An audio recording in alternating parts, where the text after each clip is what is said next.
We started with monoliths and columns, flagpoles and lighthouses, to towers, slender structures of steel and concrete, the beating heart of our digital generation. They are the totems of our time. And we always plant our towers with precision, whether it's crowning skylines in the city or connecting communities in the country. Our sites are carefully chosen, built to last. Totem stands for experience and care. Because we were born in telecommunications, and we stand for its future, along with mobile operators, landowners, businesses, and institutions. Together, we are Totem, a tribe with a vision of more sharing. Because where our towers rise, knowledge and connection become yours, and common growth flourishes. Totem stands for towers, and our towers stand for you. Totem, stand to share, share to win. Bonjour à toutes et à tous et bienvenue pour ce premier live Totem organisé en coopération avec la Fédération française des trucs qui marchent. Donc aujourd'hui, nous allons parler collectivité, nous allons parler proximité, nous allons parler partage des infrastructures. J'ai le plaisir d'accueillir à une semaine du Salon des maires et des collectivités locales, Olivier Rachmadou, qui est le directeur marketing et commercial de Totem en France. Bonjour Olivier. Bonjour Mathilde. Et également Raphaël Ruygère, qui est élu à Neuvy-sur-Barangeon et cofondateur de la Fédération française des trucs qui marchent. Bonjour Merci Raphaël. Mathilde, bonjour à tous les deux. Alors aujourd'hui, on va pouvoir échanger ensemble avec les personnes qui vont être connectées sur ce live pour répondre à un certain nombre de leurs questions sur la proximité dans les territoires, sur la mutualisation des infrastructures, sur le modèle des Towerco. N'hésitez pas, pour les personnes qui sont connectées sur ce live, à interagir, à poser vos questions et on veillera bien sûr à y répondre le plus possible durant ce live. Olivier, pourquoi avoir choisi du coup de réaliser ce live avec Raphaël ? Eh bien, c'était assez évident. En fait, quand on travaille dans la mutualisation des infrastructures, quand on travaille sur l'ensemble du territoire, et chez Totem, on a la chance d'avoir des infrastructures, on va y revenir, présentes dans plus de 10 000, précisément 10 500 communes, et qu'on discute avec Raphaël, et puis quand on parle de la Fédération française des trucs qui marchent, on se dit qu'il y a une vraie histoire commune. Pourquoi ? Parce que nos discussions, elles sont évidemment, on l'a vu dans le petit film, avec les clients, avec nos clients, avec les bailleurs et avec les collectivités locales qui sont absolument clés dans le dispositif de la couverture du territoire et de la mutualisation des infrastructures. Et donc c'était assez évident pour nous d'inviter Raphaël à échanger aujourd'hui. Voilà. Merci Olivier. Raphaël, est-ce que vous pouvez nous présenter un petit peu le travail de la Fédération française des trucs qui marchent ? Oui, parce que derrière ce nom qui capte l'attention, il y a une réalité très sérieuse qui est notre mission, qui est de faire connaître les initiatives locales portées par les élus qui ont fait leurs preuves sur le terrain et qui méritent d'être dupliquées ailleurs en France. Donc Totem est l'un des premiers partenaires depuis 3 ans de la Fédération française des trucs qui marchent, qui est désormais une association avec une équipe qui parcourt les routes de France à la rencontre des élus. On a rencontré plus de 300, 400 élus, donc peut-être des élus de certaines communes où Totem a des infrastructures implantées. Et il est tout naturel pour nous de s'intéresser à tous les sujets qui font la vie d'une collectivité, qui sont les préoccupations des élus, et en particulier sous un prisme positif, celui des trucs qui marchent. Merci Raphaël. Je propose qu'on regarde quelques images sur la fédération pour mieux comprendre ce qu'elle fait. Notre homme de la semaine, c'est un jeune conseiller municipal d'un petit village du Cher, Laetitia, et il a eu une bonne idée. En effet, Raphaël Ruygère a 22 ans, il a créé la Fédération française des trucs qui marchent. Alors il ne s'agit pas du tout de sport, mais plutôt d'une sorte de club des optimistes qui réunit les bonnes idées imaginées par des élus de terrain comme lui. Il sillonne donc les routes de France pour mettre en lumière ses solutions. Et Océane Michel l'a suivi pour nous, regardez. Le périple de Raphaël commence bien avant le lever du jour. Cela fait 1 an et demi qu'avec sa voiture, il sillonne la France pour repérer des bonnes idées dans les territoires. Un but, faire connaître des initiatives locales portées par les élus, qui ont fait leurs preuves sur le terrain et qui méritent d'être dupliquées partout en France. Il a déjà parcouru 35 000 km et découvert une 50aine de trucs qui marchent, qu'il regroupe ensuite sur son site internet. L'une d'entre elles se situe d'ailleurs à Saint-Dizier. Ça, c'est un truc qui marche, ça. C'est des panneaux publicitaires, des affichages municipaux qui sont remplacés quelques semaines pendant l'année. C'est magnifique. Ça permet de mettre l'art et la culture accessibles à tous. Cette initiative, nommée La Beauté sauvera le monde, il l'a détectée grâce à sa rencontre avec le maire de la ville. Ce qu'il y a derrière La Beauté sauvera le monde, c'est une simplicité très forte. Et la Fédération française des trucs qui marchent, elle déploie ça. Des choses qu'on peut facilement dupliquer dans les villes. Et j'ai moi-même copié d'autres opérations. Nouvelle journée, nouvelle ville, autre initiative. Raphaël vient vérifier dans le pays de Langres un dispositif repéré l'an dernier. Un monospace récupère les habitants à la demande et ça coûte le même prix à la communauté de communes que les bus qui tournaient à vide auparavant. Il faut se rendre compte que la population, elle vieillit de plus en plus. Et donc, ces personnes-là, les 3/4, je dirais, c'est des personnes qui n'ont pas de véhicule. Et donc, ce système de ramassage permet d'emmener plusieurs personnes. Elles se rencontrent aussi dans le bus, elles discutent, en vrai. Et donc, quand on les dépose, pour elles, elles ont passé une bonne matinée ou un bon après-midi. Pour aller au marché, ou même chez le médecin, ces retraités réservent leur trajet via un standard téléphonique. Aujourd'hui, elles ont payé 2,50 € pour faire 7 km. Ça me permet de venir à Langres 3 fois par semaine. Autrement, on ne sortirait pas. Un dispositif validé par Raphaël qui peut déjà repartir vers une autre destination et repérer une nouvelle bonne idée inspirante pour d'autres territoires. Cette proximité dans les territoires, elle est absolument fondamentale. Et d'ailleurs, Olivier, je sais qu'elle est hyper importante pour Totem. Elle est vraiment dans son ADN de Tawerco. Est-ce que vous pouvez nous en dire un peu plus sur ce travail de proximité chez Totem? Exactement. Effectivement, on est présent, je l'ai dit tout à l'heure, dans plus de 10 000 communes en France, mais on a 20 000 sites sur l'ensemble du territoire, une relation de proximité avec plus de 13 000 bailleurs. Et donc, naturellement, l'ensemble des communes dans lesquelles nous sommes amenés à discuter d'urbanisme, d'implantation d'infrastructures, elles nous font part de leurs remarques, de leurs contraintes, des préoccupations des riverains.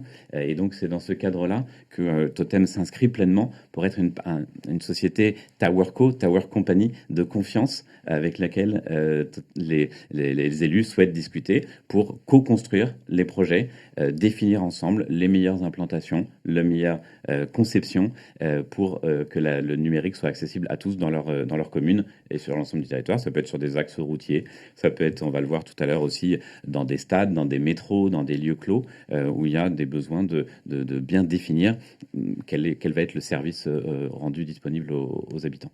Est-ce que vous pouvez du coup, Olivier, revenir sur ce que c'est qu'une Tawerco, Oui. une Tower Company? Alors, une Tower Company, c'est une société qui possède, construit, exploite, entretient un certain nombre de sites. Donc, quand on parle de sites, c'est souvent ce sont des pylônes que vous voyez le long des routes, sur les toits des immeubles, sur des châteaux d'eau, un peu partout sur le territoire et qui sont absolument indispensables. Les pylônes tout seuls, ils servent à rien. Pourquoi ils sont utiles? Parce que sur ces pylônes, on met des antennes. Et les antennes diffusent le signal des opérateurs. Ça peut être la 3G, la 4G, la 5G.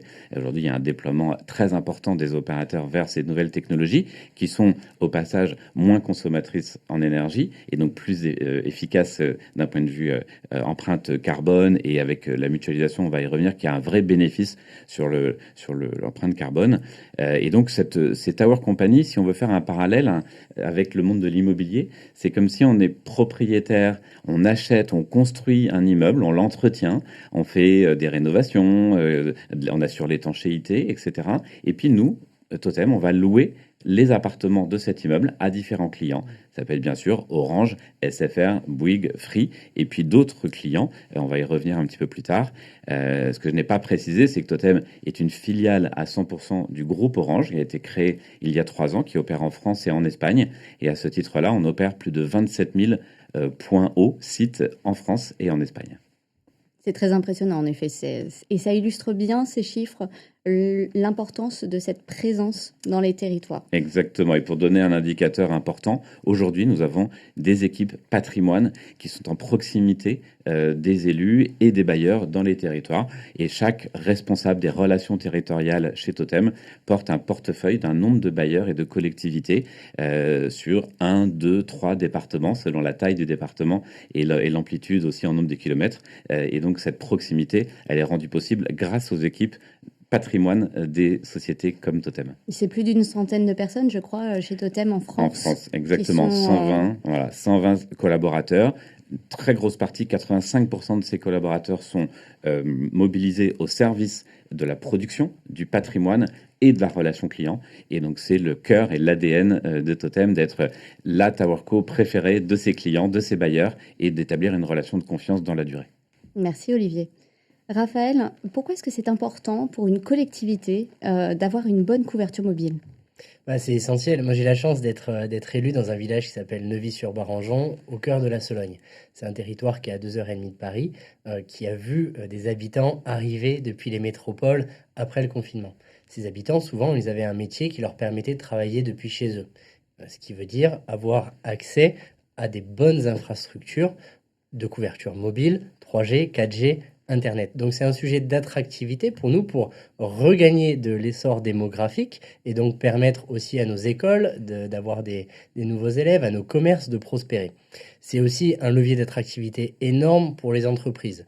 On parle de réindustrialisation de la France. On accueille des entreprises qui ont de plus en plus de besoins d'un point de vue connectivité, de par les infrastructures, de par aussi les métiers, les professions qui changent et les nouvelles technologies qui transforment des métiers de la chaîne industrielle jusqu'à de la logistique, jusqu'à des laboratoires qui peuvent s'installer dans nos territoires. Donc il y a cet enjeu d'attirer des populations, d'attirer des entreprises et puis tout simplement au quotidien, les habitants qui ont besoin de pouvoir prévenir des services de secours, de pouvoir accéder à des services Internet mis en place par les services publics eux-mêmes. Donc finalement, la boucle est bouclée. On a de plus en plus de choses qui sont faites pour les citoyens avec des services Internet et connectés. Donc offrons-leur le minimum syndical pour qu'ils puissent y accéder en tout confort. Donc cette connectivité, c'est un peu un truc qui marche, quelque part. C'est complètement un truc qui marche. Et quand il n'y a pas la connectivité, ça marche pas du tout. Il y a des exemples de villages où aujourd'hui qui sont encore en zone blanche parce qu'on a l'impression que tout est connecté. On regarde nos films sur Netflix, on consomme énormément de produits qu'on commande sur Internet, mais il y a des territoires où on ne peut même pas passer un coup de fil. Et pour ces territoires-là, la valeur immobilière des biens chute, des commerces ne trouvent pas repreneur, et puis simplement, même pour les personnes vieillissantes, présence verte, vous savez, ce petit bouton tout simple qui permet à tout le monde d'avoir accès à des services de secours en un clic, ça fonctionne pas. Donc la connectivité, c'est vital, c'est le maillon numéro 1 de l'attractivité et du bien vivre dans nos communes. Merci Raphaël. Peut-être un complément, effectivement, vous en avez parlé sur les zones blanches. Il y a un certain nombre de communes qui, depuis maintenant plusieurs années, sous l'égide de l'ARCEP, ont maintenant une couverture de un ou plusieurs opérateurs. Eh bien, c'est ça la mutualisation, c'est de permettre que ces pylônes-là qui viennent couvrir certaines communes hébergent les opérateurs. Totem est fier d'avoir plus de 600 pylônes qui ont été construits dans ces communes-là et de contribuer fortement au déploiement de ce dispositif qui vise à résorber les zones blanches. Il n'est pas encore terminé, il reste encore des communes à couvrir et donc nous jouons un rôle clé avec l'ensemble des communes et des collectivités pour déployer les infrastructures et sortir, alors je ne sais pas si c'est le cas à Neuvy, mais en tout cas d'autres communes qui n'avaient pas du tout de réseau encore il y a quelques mois ou quelques années. Mais sur les 300 communes rencontrées avec la Fédération des trucs qui marchent, certaines ont fait part de leurs problèmes de connectivité. On a pu justement organiser des rendez-vous au Salon des maires ces 2 dernières années avec les équipes Totem et puis trouver des solutions là où il n'y avait plus beaucoup d'espoir. Maintenant, ça y est, tout le monde est connecté. Tout à fait. Et le Salon des maires est d'ailleurs un rendez-vous important pour Totem. C'est pour ça qu'on sera présent la semaine prochaine au Salon. On pourra en reparler tout à l'heure. Mais c'est vraiment l'opportunité aussi d'avoir de traduire de manière très concrète cette relation de proximité qu'on a toute l'année partout en France. Je vous propose que maintenant, on revienne sur le sujet de la mutualisation, dont vous avez un petit peu parlé tout à l'heure, Olivier. Tout d'abord, on va regarder quelques images pour comprendre ce que c'est que cette mutualisation des infrastructures.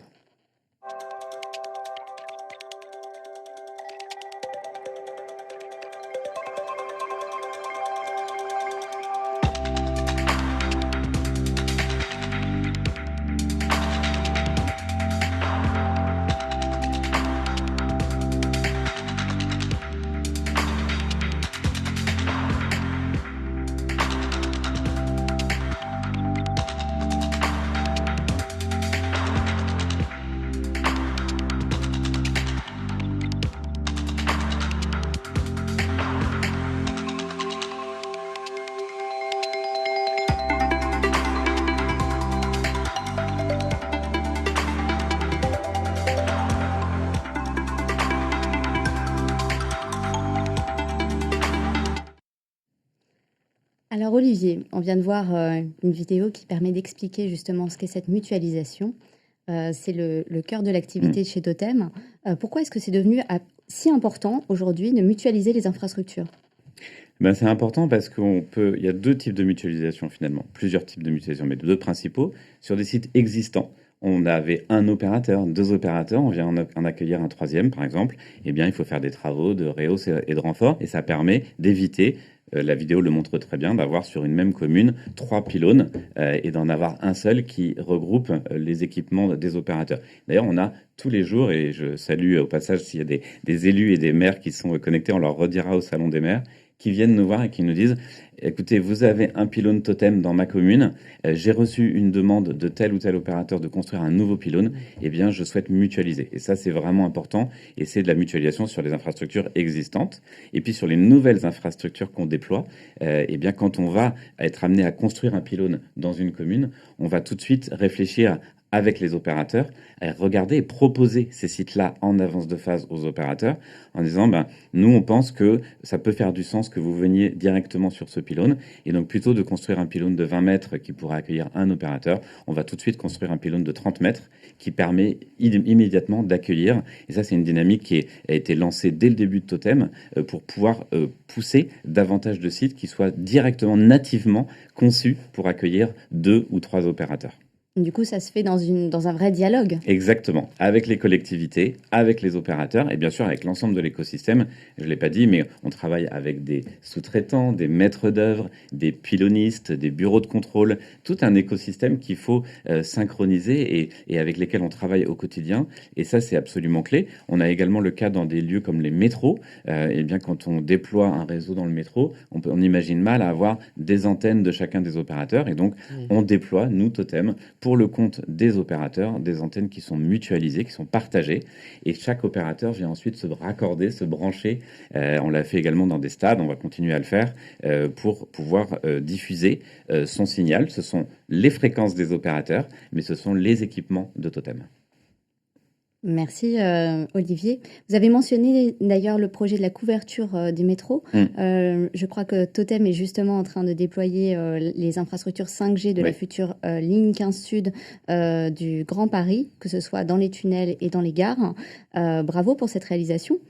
Merci Mathilde. Effectivement, c'est un travail, un appel d'offres qu'on a remporté. C'est un gros chantier qui mobilise beaucoup de monde, beaucoup de partenaires et qui permettra d'avoir sur une ligne qui sera la ligne 15 Sud, une couverture 5G de bout en bout dès l'ouverture du service et dès l'ouverture de cette nouvelle ligne dans les prochains mois. En l'occurrence, c'est plutôt fin 2025, un service de qualité. Il y a un point sur lequel je voulais qui n'est pas mentionné dans la vidéo, mais sur lequel je voulais insister, c'est la mutualisation autour de l'énergie.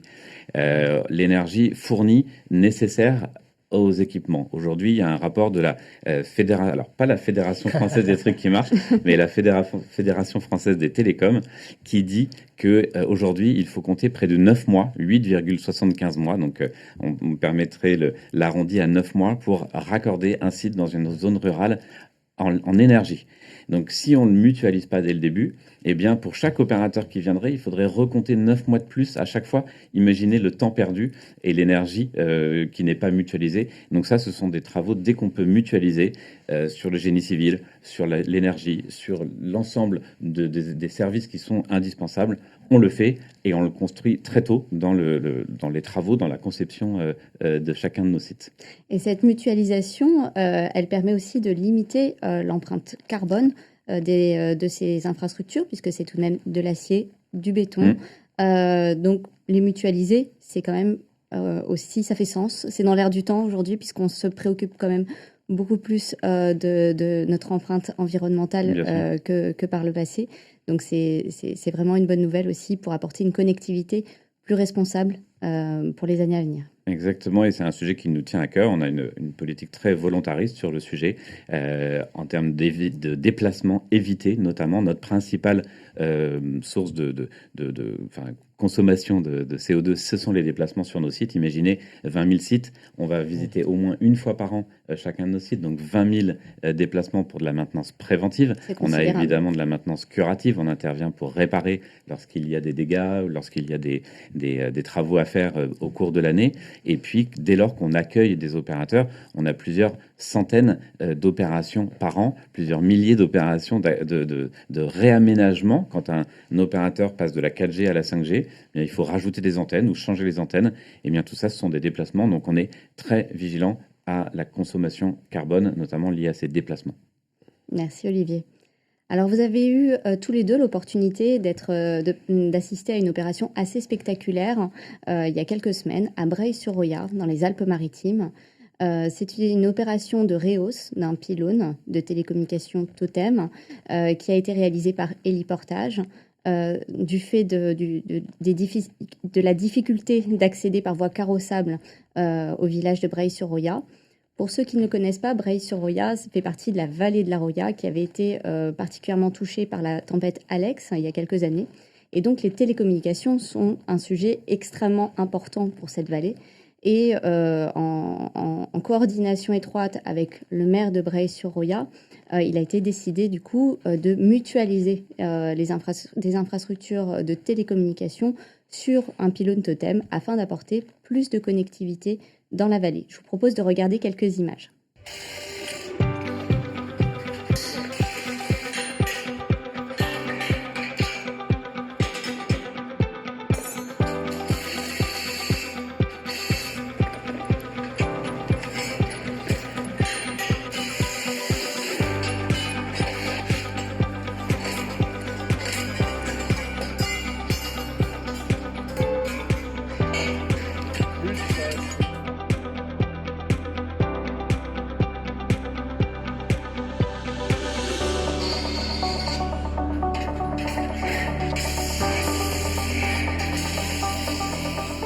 Alors demain on va monter en hélico le premier tronçon, le plus petit qui est là-bas au fond. Bon, l'approche de l'élément il va se faire de là. 1 mètre sol, on prend l'élément, hop, on pose, moi je reste en guidage radio. Et ensuite on prendra le deuxième tronçon pour venir le poser sur le premier. Dès que tu fais signe OK ou ce signe-là largué, d'accord, moi je répercute en quad.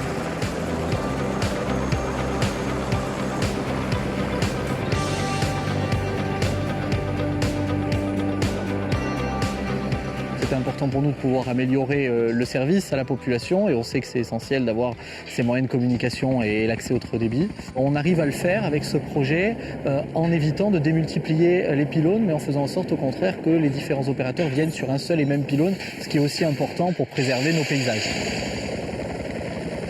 Ce site-là, on a fait en 3 phases, je dirais presque 4 phases. Une phase de génie civil, une phase où on est venu démonter lundi les équipements qui étaient présents sur le pylône.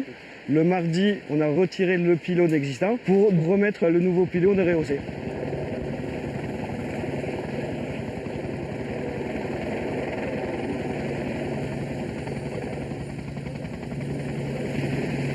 Ici, ce qui est formidable, c'est un site qui est remarquable, magnifique, et on n'a pas 3 ou 2 pylônes. On n'en a qu'un et finalement tous les opérateurs peuvent venir se greffer sur ce pylône et permettre à tous les habitants d'avoir la même connectivité que dans n'importe quel territoire en France.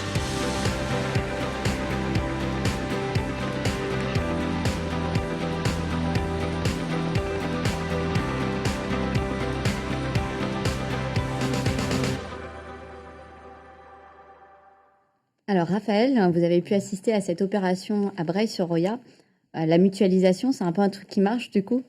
J'ai eu cette chance de participer à l'opération avec les équipes Totem qui m'ont gentiment invité. Alors vous le voyez sur la petite carte, il y a quelques lacets pour parvenir au hameau de Libré où ce pylône a été installé, d'où aussi cette opération avec hélicoptère. Et puis on le voit sur les images à la fin, c'est un site qui est tout bonnement extraordinaire, c'est un patrimoine naturel qui est remarquable et il aurait été dommage de le dénaturer avec trop de pylônes, comme on peut en voir parfois en Ardèche, dans la Drôme, sur certains territoires où il y a une multiplication des infrastructures qui nuit à la qualité paysagère.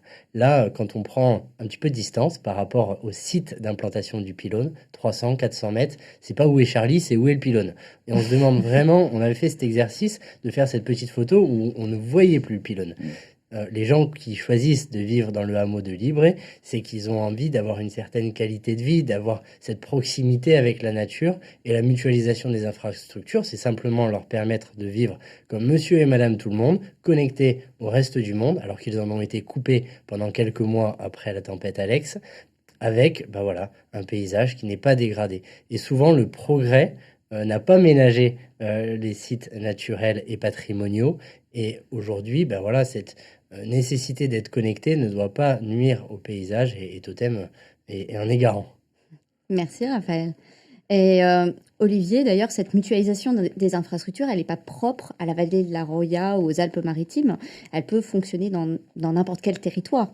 Est-ce que vous avez envie de commenter sur ce point ou de revenir sur l'opération de Breil-sur-Roya ? Oui, d'abord, merci Raphaël. C'est formidable quand ce sont nos partenaires qui parlent le mieux de nous. Et le maire, en l'occurrence, a été tout de suite convaincu. Et c'était pour lui une évidence. À nouveau, je reviens sur cette notion-là parce qu'il a dit, moi j'ai été contacté par les différents opérateurs qui me proposaient chacun de mettre leur pylône. Et il l'a dit tout de suite, il a dit non, mais moi je refuse d'avoir plusieurs pylônes. Ce hameau qui était à la frontière italienne, donc quand il n'y avait pas de réseau, les habitants, ils se connectaient sur des réseaux italiens. Tout à fait. À la place d'avoir leur réseau de leur propre opérateur. Donc c'était un peu improbable. Et donc cette opération, elle est emblématique de notre savoir-faire, elle est emblématique de la coordination. Peut-être Raphaël voudrait y revenir après sur la relation et ce que font les élus au quotidien. Ils traitent beaucoup de sujets. Donc ce sujet des télécommunications doit être un sujet qui ne doit pas leur créer de stress ou de charge de travail supplémentaire. Et nous, on organise ça, on coordonne la relation avec les opérateurs, la relation avec les entreprises qui interviennent sur le site. Ici, en l'occurrence, on travaillait avec un aménageur, un partenaire qui s'appelle SPI, mais on travaille avec beaucoup d'autres sur le territoire et donc qui sont amenés à intervenir sur l'ensemble de nos sites pour cette mutualisation et qu'on fait, ça c'est une vitrine de ce qu'on a fait à Breil-sur-Roya, mais tous les jours, il y a des sites sur lesquels, à Strasbourg, à Biarritz, dans l'Eure et dans le Jura, où on mutualise des infrastructures, que ce soit sur des pylônes, que ce soit sur des immeubles où on a des toits-terrasses, où parfois on a un opérateur présent sur un toit-terrasse, et de l'autre côté du toit-terrasse, on peut avoir des mètres carrés qu'on peut louer à d'autres opérateurs, et donc ça permet de mutualiser et d'avoir pour le bailleur, pour le propriétaire de l'immeuble, un seul et même interlocuteur qui est Totem. Ou sur des lieux clos aussi, puisque cette mutualisation, elle fait sens aussi pour des lieux très complexes, comme par exemple des stades, des métros, on en a parlé tout à l'heure. Exactement, et ça c'est une relation simplifiée avec, imaginez, un club sportif qui a d'autres préoccupations que de s'occuper de savoir si le signal passe ou passe pas dans tel gradin ou dans telle partie du stade. Eh bien, on lui simplifie la vie en apportant un service qui est absolument, on l'a vu, indispensable pendant les événements sportifs qu'on a connus ces derniers mois et ces 2 dernières années. Eh bien, dans tous les stades aujourd'hui, les personnes qui viennent assister à un match de football ou de rugby, ils veulent pouvoir envoyer une vidéo en temps réel et consulter éventuellement un autre événement parce qu'ils s'ennuient un peu parce que le match n'est pas passionnant. Du coup, l'intérêt pour une collectivité ou un gestionnaire de site, c'est d'avoir un interlocuteur unique, oui, c'est bien ça ? Exactement. Et ça, c'est ce qu'on apporte. On a des équipes commerciales dédiées à la relation avec les opérateurs, des équipes qui sont dédiées à la négociation et à la relation avec les collectivités. Et donc, ce sont l'ensemble du savoir-faire et de l'expertise des femmes et des hommes de Totem. Merci Olivier. Je vous propose qu'on parle maintenant des perspectives de connectivité dans les villes. On connaît tous les sujets de couverture mobile traditionnelle, mais on voit qu'aujourd'hui, les besoins de connectivité dans les villes évoluent. Il y a besoin d'une connectivité pour des équipements connectés IoT, pour de la vidéosurveillance, pour de la gestion optimisée des déchets ou bien pour anticiper certains risques. Je vous propose qu'on regarde... pardon, on va la refaire. Je vous propose qu'on regarde une vidéo pour comprendre de quoi il s'agit.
Alors, nous allons pouvoir parler de ces villes de demain. Avant d'aller plus loin dans ce sujet, n'hésitez pas à poser des questions dans le chat. Nous les prendrons juste après ça, juste après ce sujet. Donc, n'hésitez pas à les poser en commentaire. Olivier, pourquoi est-ce que c'est si important d'avoir une stratégie globale d'infrastructure quand on pense à une ville de demain? Eh bien, parce que on voit que nativement, quand il y a des quartiers qui sont en réhabilitation, je peux citer l'exemple de la ville de Reims, par exemple, où justement, grâce à la FFTM, on a eu la chance de rencontrer les équipes en charge du déploiement et des services numériques de la ville. Eh bien, il y a un quartier qui est en plein développement, et donc très tôt, nativement, il faut penser infrastructure télécom, mobile, fibre, pour pouvoir offrir des services, on l'a vu, qui sont absolument indispensables, des services d'urgence, des services de crue. Alors, je ne sais pas si Reims pourrait avoir une crue un jour, mais en tout cas, des services absolument indispensables dans les villes. Nous, on héberge sur nos infrastructures tout type d'équipement. Si je prends un exemple, dans le domaine de la consommation du gaz, nous avons sur nos sites des sociétés qui hébergent, qui mettent des concentrateurs. Un concentrateur, par exemple, peut desservir une zone de 10 000 habitants. Et bien, sur ce concentrateur, on va tout de suite avoir des informations en temps réel sur une éventuelle fuite de gaz. Donc ça, c'est absolument clé.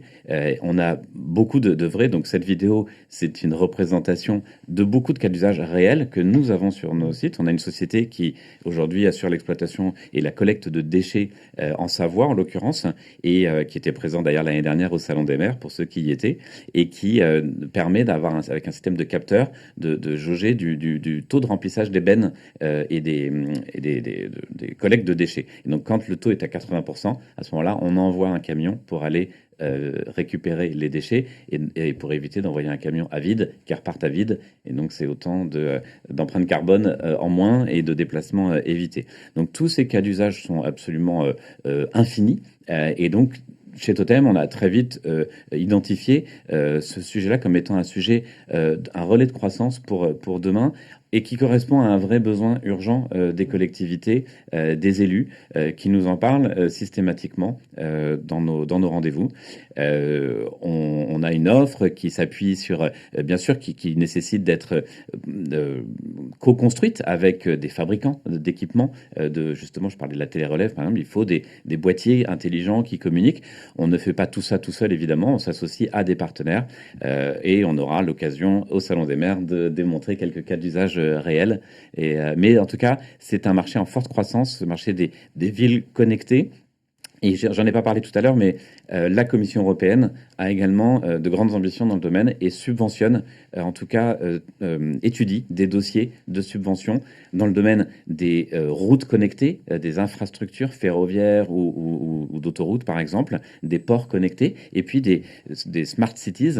Et donc aujourd'hui a alloué de l'argent au déploiement d'infrastructures pour qu'une ville soit plus intelligente, plus connectée, automatisée, avec des systèmes qui sont au bénéfice de la population. Merci Olivier. Raphaël, j'imagine que c'est un facteur d'attractivité pour une commune, ces services connectés. Qu'est-ce que vous souhaitez nous en dire? À minima, c'est gage d'une certaine efficacité. Il y avait dans la petite vidéo l'exemple des fuites d'eau. Bon, aujourd'hui, c'est vrai qu'il y a des délégataires de services publics, ou parfois ce sont les villes en régie qui s'occupent de leur réseau.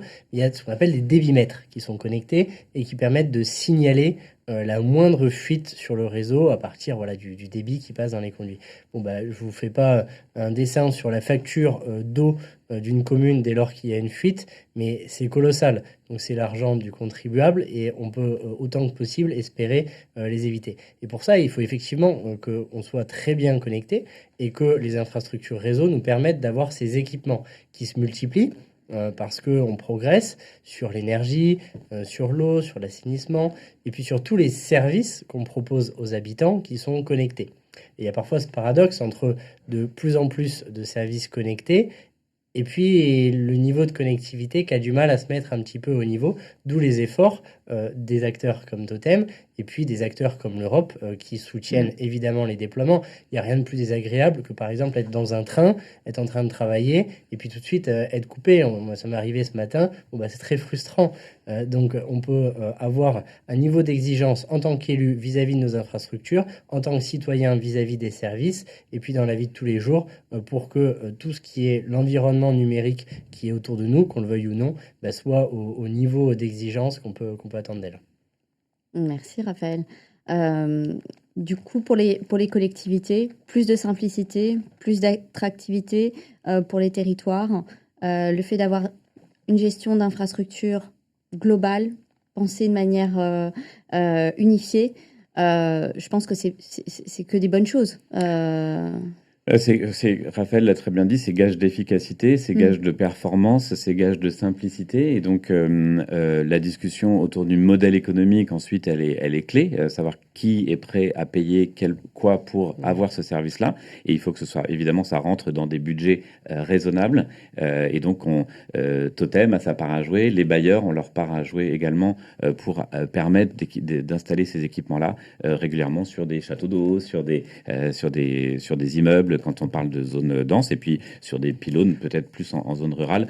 Donc on voit que ce marché des infrastructures et des services, qu'ils soient grand public ou privé, se déploie de plus en plus évidemment dans les zones les plus rurales, mais également beaucoup en cœur de ville. On a des quartiers, aujourd'hui, si vous vous promenez sur l'esplanade de la Défense, vous avez des zones sur lesquelles vous avez des difficultés à bien communiquer. Vous pouvez faire le test et vous verrez qu'on a besoin de densifier, on a besoin de rajouter des infrastructures sur certaines zones en plein cœur de ville. C'est essentiel. Si vous vous baladez à la Défense, je vous invite à mettre le GPS. Il y a quelques endroits où vous serez un peu perdu si vous n'êtes pas coutumier des lieux. Alors, nous avons reçu une question sur le chat à laquelle je vous propose de répondre. Donc, c'est une question de Michel Schatzel. Je suis désolée si je déforme, si j'écorche un petit peu le nom. Comment jugez-vous la coexistence, voire la concurrence entre les différentes TowerCo ? Olivier, la question est plutôt pour vous. Eh bien, la coexistence, elle est clé. On a chacun, et on est dans un marché concurrentiel, évidemment, des pylônes qui nous appartiennent, qui sont historiquement, je l'ai dit, en tant que filiale du groupe Orange, issus d'Orange. Et puis, on a des nouveaux pylônes qu'on a construits là depuis ces 3 dernières années. D'autres, certains de nos concurrents déploient plus ou moins également des sites sur l'ensemble du territoire. Et donc, c'est cette concertation avec les collectivités qui est clé, avec les opérateurs, bien sûr, et dans les contraintes des opérateurs, de décider d'être présent dans telle ou telle commune. Et donc, nous considérons chez Totem que ce marché est en développement et que chacun des acteurs a sa place pour déployer des infrastructures selon ses contraintes, selon ses souhaits. Certains ont des contraintes de plus ou moins de rentabilité, d'autres de plus ou moins de force en présence pour couvrir l'intégralité du territoire. D'autres peut-être sont des acteurs plus locaux. On le voit, certains acteurs ne couvrent pas l'intégralité de la France. Donc c'est un marché avec une concurrence saine, une concurrence par les infrastructures, avec des investissements qui sont massifs, puisque je crois que c'est l'Offitem qui le met en ligne sur son site. Il y a eu plus de 10 milliards d'investissements qui ont été réalisés ces 5 dernières années pour déployer des infrastructures passives sur le territoire. Donc, l'Offitem, pour ceux qui ne connaissent pas, est l'organisation qui fédère l'écosystème des TowerCo en France, et c'est l'équivalent un petit peu de la Fédération française des télécoms pour les TowerCo. Exactement. Merci Olivier. Je regarde si on n'a pas d'autres questions. Non, je crois qu'on n'a pas d'autres questions. Est-ce que vous avez quelque chose à ajouter, Olivier et Raphaël ? On va laisser la parole à l'élu d'abord. On parlait des élus. On a vu donc Sébastien Olaran, qui est le maire de Breil-sur-Roya. Si on avait prolongé un peu la vidéo sur les discussions qu'on a pu avoir, il disait mais quel soulagement d'avoir eu à un moment donné un interlocuteur unique. Quand on est élu, on gère tout. On gère les déchets, on gère le marché, on gère les commerçants, les riverains, les projets. Bon, ce qu'on demande à l'élu, quand on vote pour lui, c'est qu'il soit entrepreneur des projets qu'il a mis dans son programme et qu'il les mène à bien. Bon, il y a des sujets sur lesquels on n'est pas expert. Il y a peut-être des élus qui sont experts sur les TowerCo, j'en connais peu.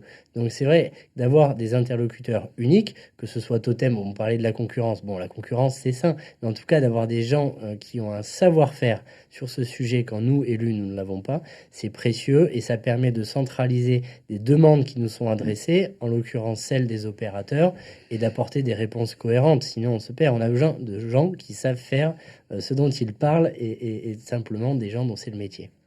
D'ailleurs, je crois que Raphaël, vous avez un rendez-vous important avec les élus lundi prochain.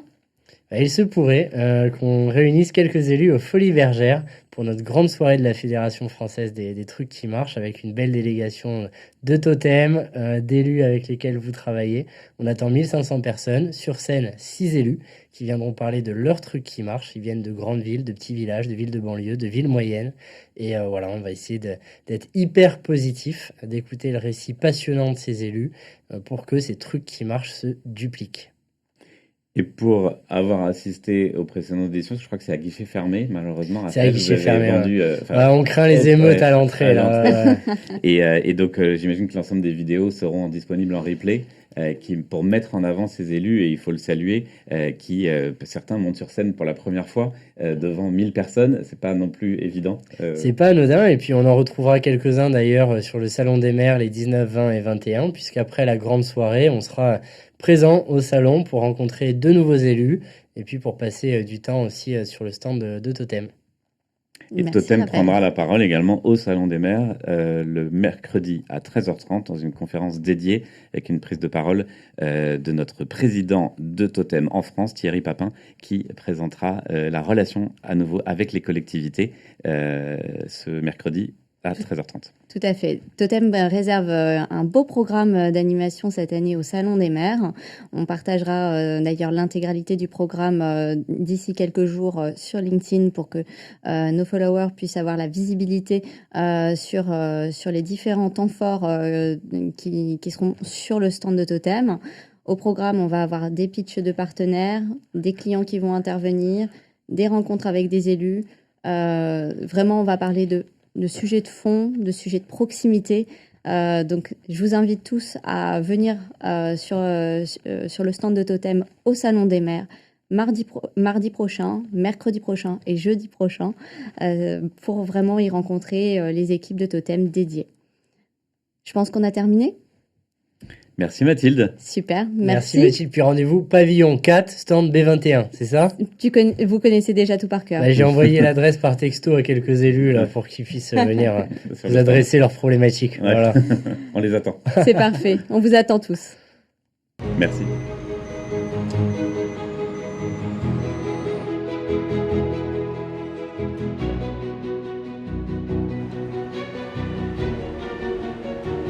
Donc ce soir, nous sommes sur une opération très complexe en centre hyper urbain de Toulouse. Je vais m'assurer que les règles de sécurité et que les différents processus mis en place pour ce chantier soient respectés à la lettre afin que tout se passe bien, car la sécurité est un pilier important au sein de Totem.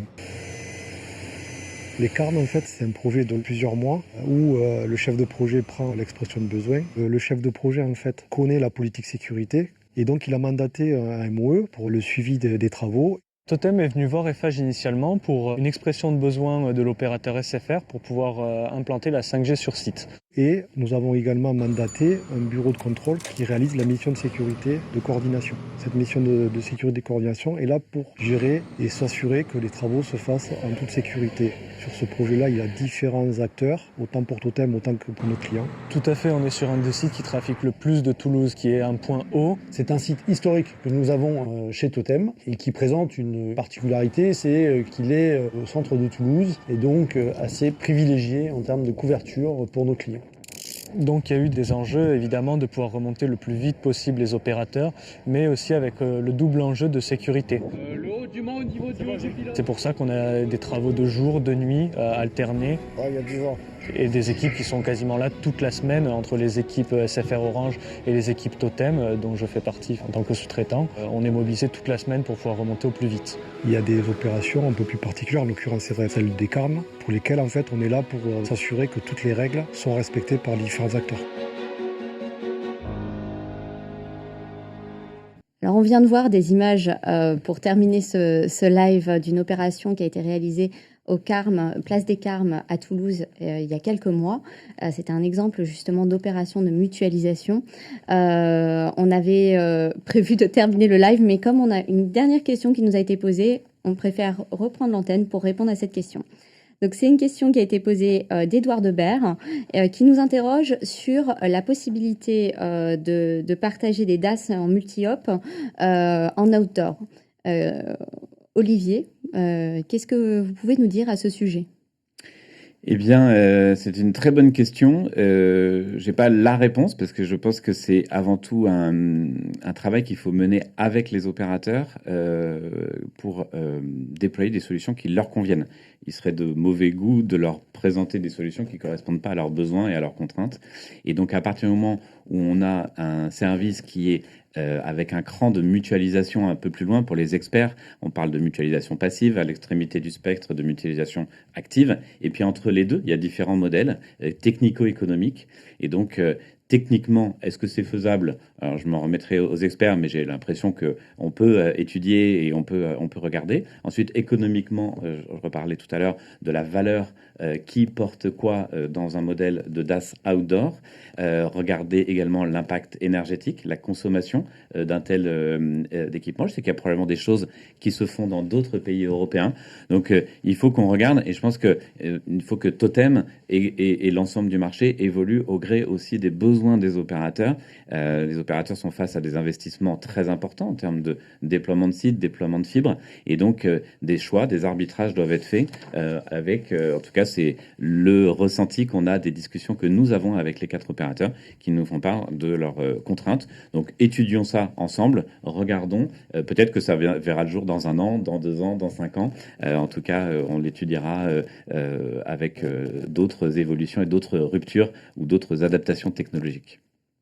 Merci Olivier d'avoir pris le temps de répondre à cette question.